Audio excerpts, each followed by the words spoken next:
Polls will open in Turkey's presidential runoff within the next 2 hours. Voters will choose between President Recep Tayyip Erdogan and opposition leader Kemal Kilicdaroglu. In Ankara, Resul Serdar looks at what the candidates had to say during their last pitch to voters. As campaigning drew to a close, the presidential candidates made their final push to convince voters. Erdogan ended his campaign in Istanbul, where his political career began. Stability and continuity have been the keywords throughout his election campaign. He has promised his supporters a powerful and prosperous country with a more assertive role in the international arena. This is Turkey's century. We want to make this year's centennial a beginning for a stronger nation based on the solid foundations we have been building for our nation for the past 21 years. But he is now facing his most difficult challenge. His rival, Kemal Kilicdaroglu, a former accountant backed by a broad opposition, forced Erdogan into a second-round runoff. A rare setback for Erdogan after winning several elections over the last 2 decades. Kilicdaroglu says the vote in the runoff is a referendum on the future direction of Turkey.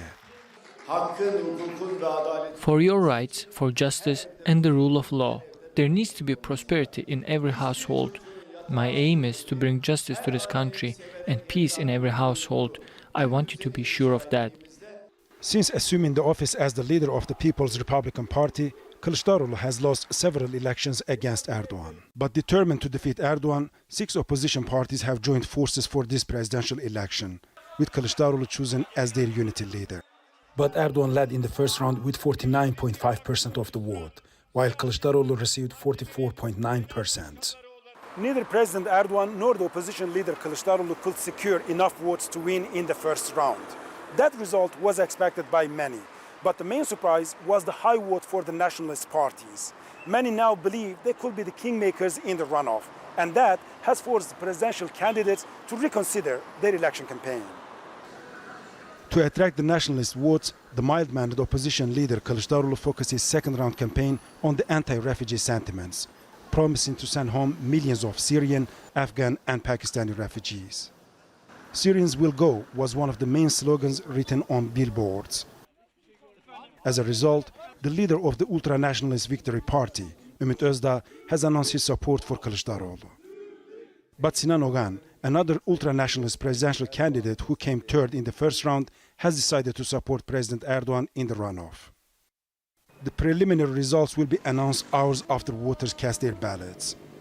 Turkey will either continue with President Erdogan or choose a new leader.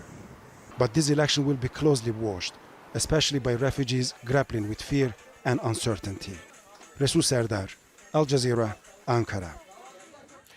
Well, Hashim Akhilbara is also in the capital, Ankara, and says a runoff is uncharted territory for Turkish voters.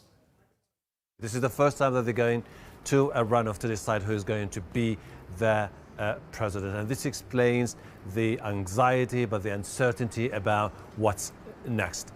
Now, people are divided across political lines. You have the supporters of the opposition basically saying that they are determined to vote for their candidate, Kemal Kilicdaroglu, because they say this is someone who is able to fix the economy, to bring more political reforms and also restore what they say is a genuine democratic institutions in the country. On the other hand, you have supporters of President Recep Tayyip Erdogan saying that they're going to vote for him to honor his legacy and also because he is the candidate for stability and further modernizing Turkey. And as that continues, as that divide continues, coupled with the sense that it's going to be also a tight race, getting loads of expectations, more uncertainty, but people are saying it is a defining moment for Turkey.